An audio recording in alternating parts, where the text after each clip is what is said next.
2019 Ford Fusion. Customer states radio will not turn off as one concern, and the knob is broken and you cannot put it back in because these tabs are cracked. You have to replace the whole bezel. You cannot get the knob separate. So let's replace it.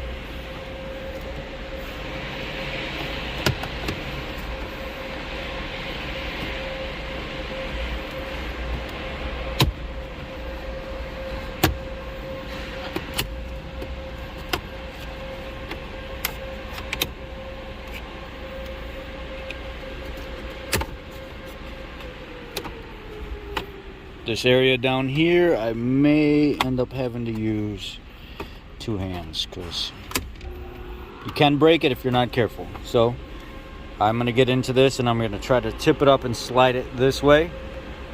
Or you can start to pull this tray up. You really don't need to though. Pull the little leather side trim pieces here. You can start to see, you can actually start to slide it out on an angle without breaking it. And over here, same thing. Without breaking it. I've seen people try to pull on those so hard without snapping these that it cracks all through here and it cracks all through here. Don't do that. Don't be that guy. And then when you get here, it's not that hard. There's only a few bolts that hold this display in. Here. Here. And if I remember correctly, which I may not remember correctly, you may end up having to pull the vent. Let me look at it. Let me get into it first. Pretty sure it's just these and it'll pop out. Maybe the vent too. Let's see. Alright, so you only have to unscrew the two at the bottom here. It's been a little bit, you know, I haven't been in one of these in a little bit. And just unplug your connectors, like so. Take your broken radial face out of the equation. Pull your new front control interface module down here. Plug everything in, and then programmable module installation. Install the front control interface module. Through the Ford IDS software, obviously.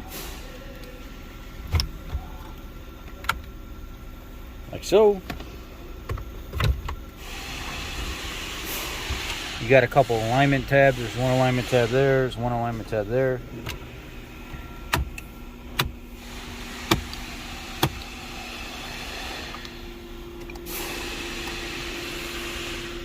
Put your two screws back in. Slide your side piece or your bezel piece in and snap in your sides. Program your module. Now I worked the little bottoms in first and I got them snapped in right here, being careful to look here and make sure you're lining everything up, and here on the other side as well. And then just work your way up. Make sure your bezel, make sure you got everything lined up where it's supposed to be. Snap in your sides.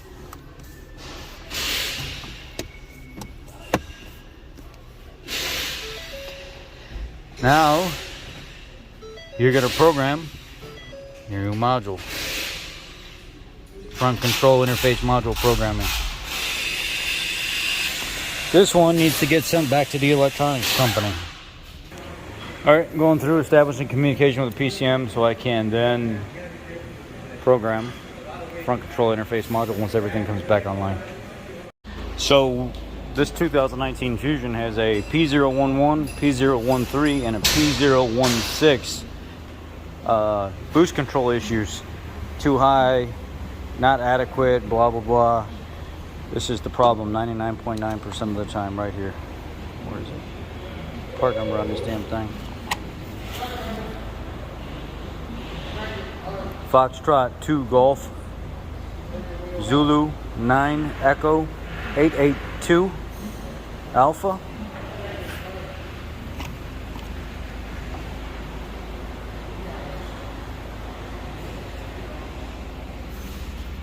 I'd remove the PCM, pull everything out of my way, and then I can work down inside this hole to change everything over. And then right underneath it, there's actually a I think they call it like a boost pressure. It's like a manifold absolute pressure sensor, except it's a boost pressure sensor to monitor boost. Bravo, Bravo, 5 Zulu, 9 Foxtrot, 479 Bravo. I change them both out while I'm there. So you can see I've got all the vacuum lines going to it, pulled away and just hanging there. And then there's that boost sensor underneath. What I did was I actually reached my hand through here and I come around and I used a long pair of needle nose pliers and a straight hook like this to push up on the tubes to get them off of the nipple so I don't break do anything, do any damage to the rubber. And then I use that pick to maneuver these clips around on there, because this one here is pulled around the back way where you can't get this back one here. You can't get the pliers on it. So you got to come up with something tricky to pull this bottom clip around so you can get those long pliers there and pull it up and then fish that hook underneath it and pull it off of there. Now I'm going to go ahead and pull this sensor out of here, but there is another connector. I can feel the vacuum line going to it. There's another connector on there. Let me see if I can spin that around while you guys are watching here. Show you some of what I'm doing, how I'm kind of maneuvering around inside these tight spots.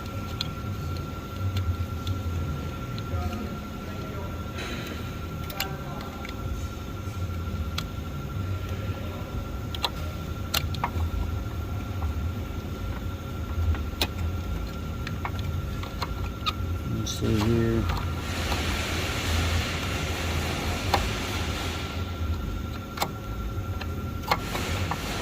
Get it to spin eventually. I'm trying to catch the edge of that pre-tension clamp and spin it around so I have better access to it.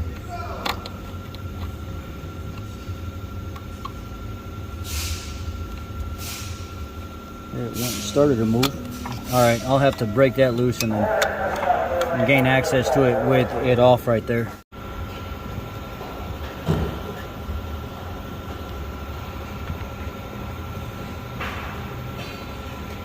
I've got a little bit of my light in the way, but it's alright. I'm trying to figure out how I'm going to do this.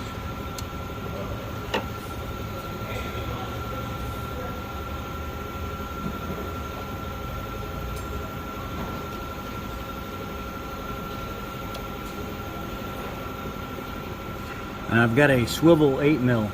That's what I use on these. A long 1/4 inch drive extension.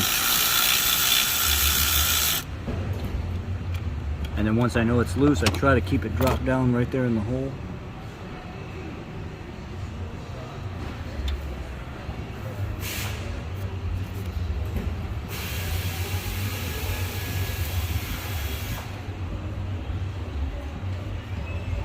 It's stuck through that bracket. Let's see if I get a little pair of pliers on it right here and pull that through there.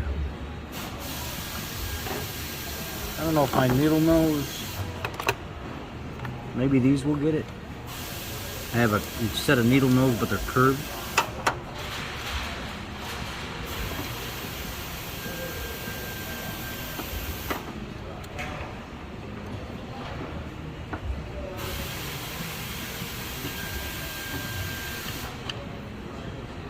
Can I get on it, please?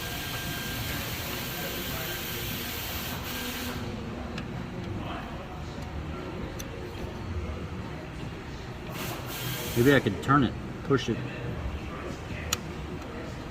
with the needle nose.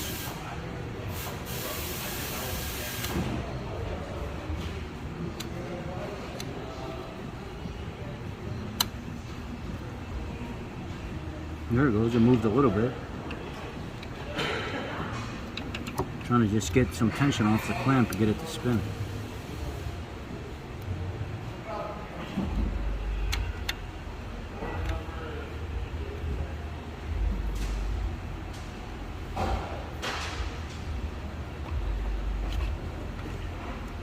Did it move?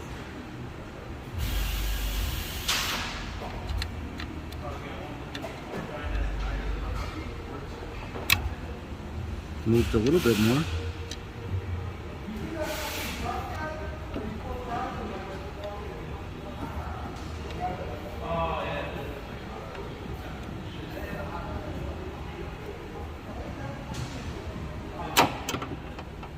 Gosh, dog it.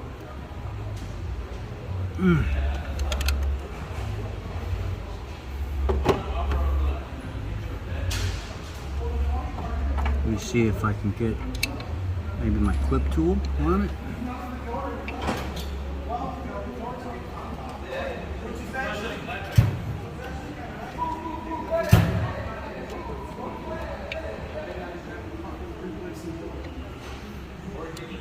On there and put it on.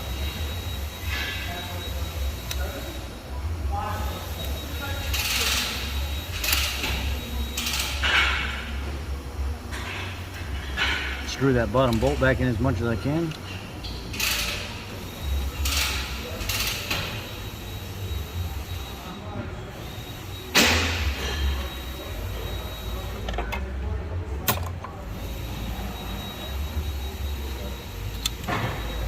There it is. Got it out. A little juicy inside there, I don't know.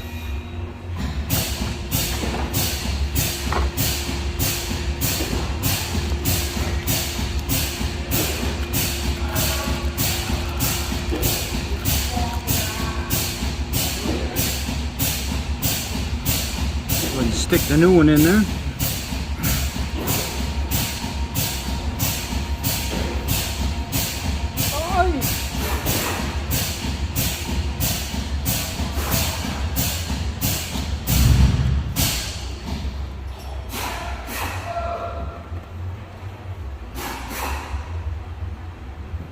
Come on, damn it.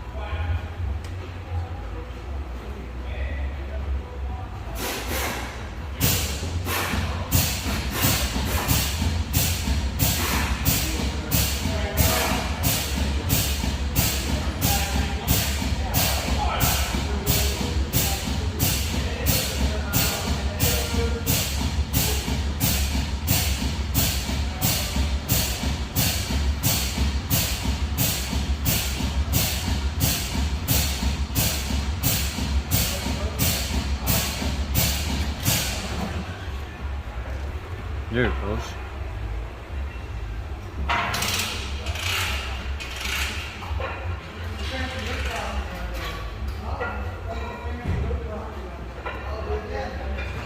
There it is. It's on all the way now. You can feel the hoses all the way at the top, right underneath the bracket. Now I need to slide that damn pre-tension clamp back up there. I hate these damn things.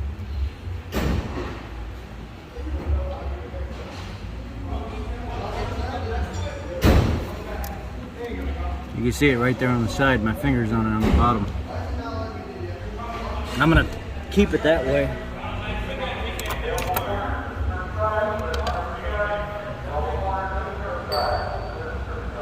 Oh, you jerk. You frickin' jerk.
Got partially on.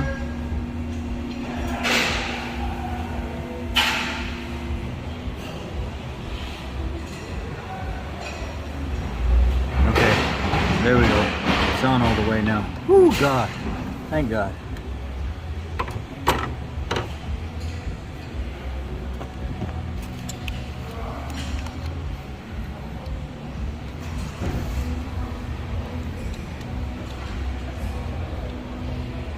put this back in there.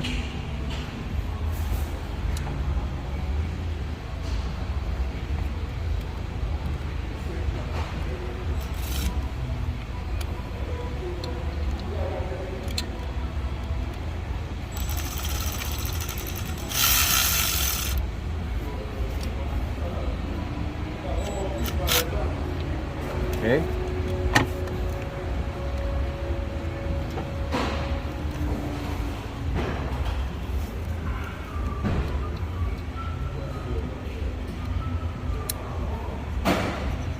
Get that guy plugged in. Slide the solenoid underneath it, but we got to pull the bottom bolt out a little bit first.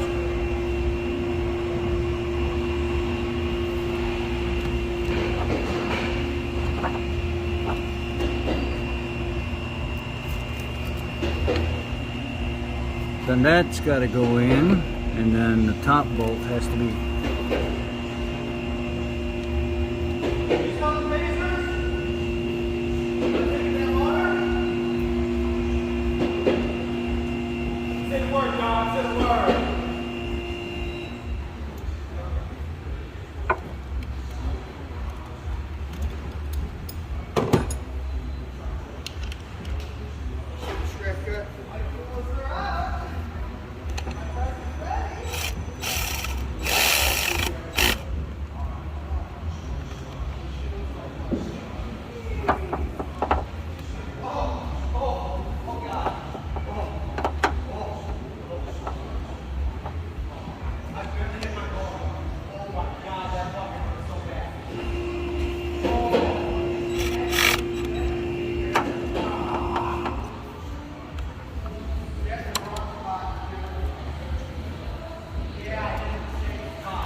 You know, I'll leave that off for now so I can get these other connections on first.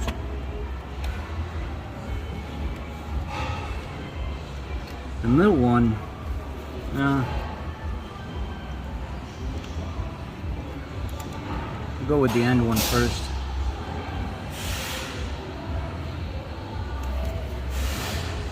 And then the middle one.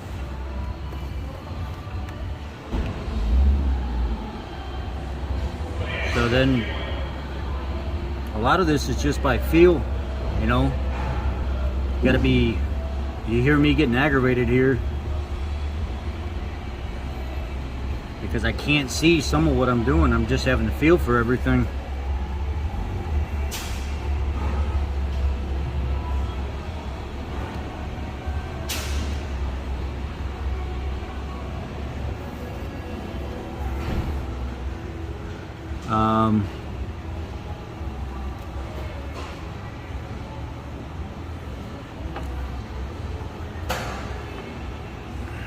Try to push them down a little bit more.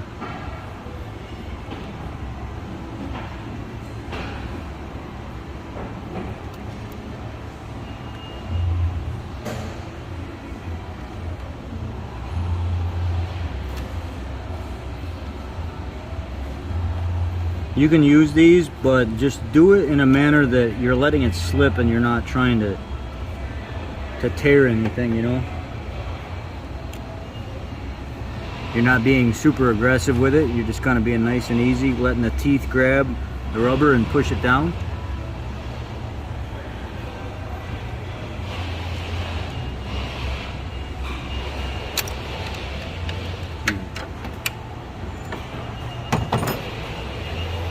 We'll grab the straight pliers and finish it.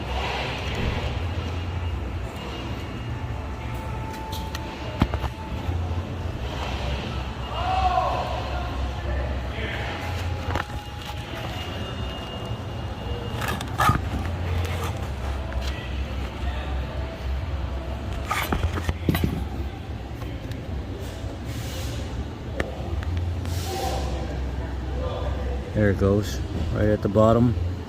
And I don't have to spin this one around. I pulled this out just in case I'd have to pull the line, in case the tube were stuck, because I didn't want to break the rubber part because I don't have another one.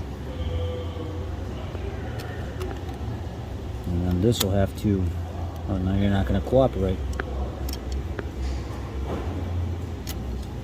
So frustrating.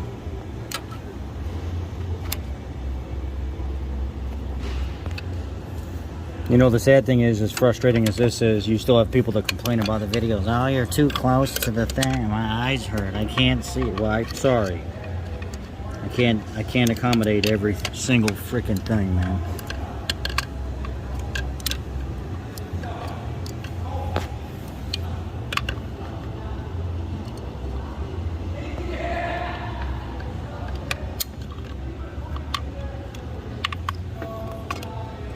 And then I'll go over to these.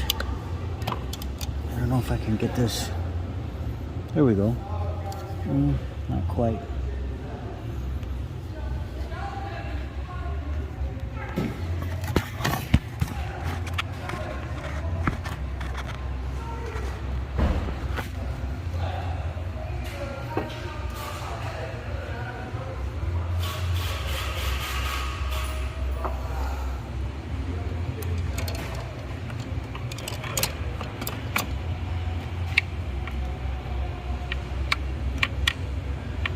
So, let's see if we can pull some magic off right here.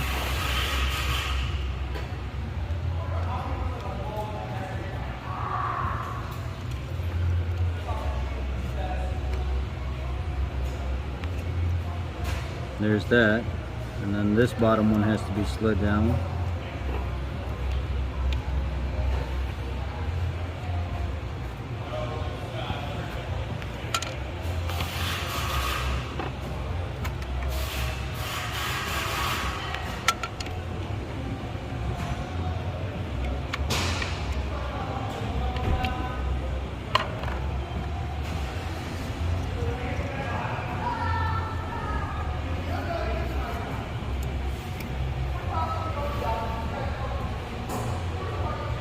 Now put your PCM and everything back in.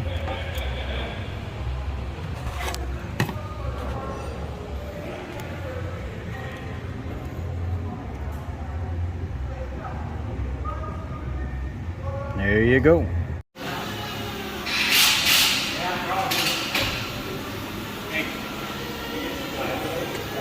So, let's go drive it. See how she drives. Test drive went good. 19 Fusion, 2-liter Ecoboost, under control. Now it knows what's going on. Simply just had a bad solenoid, and it looked like there was a little bit of debris in pressure sensor where it monitors what's going on. It was kind of dark and black inside it, so I'm wondering if maybe something got sucked up into the vacuum system somehow. I don't know. But anyway, changing both of them out at the same time just eliminates any kind of further issue in the future. And I could have got by with just probably replacing the solenoid only, but while I'm there, it's right underneath it. Replace it. It's there. It's a pain in the butt to get to, but I got to it. And I'm 99.9% sure that most of you out there that end up with these same codes are going to be successful with changing those two out as well. Now, chances are it could be a wiring concern, but in this case, that wasn't the case. All the wires checked out, load tested all the way back to the PCM. That's stuff that was done off screen, stuff that I don't have time for during the day because of the amount of volume that I'm getting in. I just can't do that all the time. 99.9% of these that come in, the 1.5, the 2-liter, specifically the 2-liter with this solenoid, that's the problem. Y'all be blessed.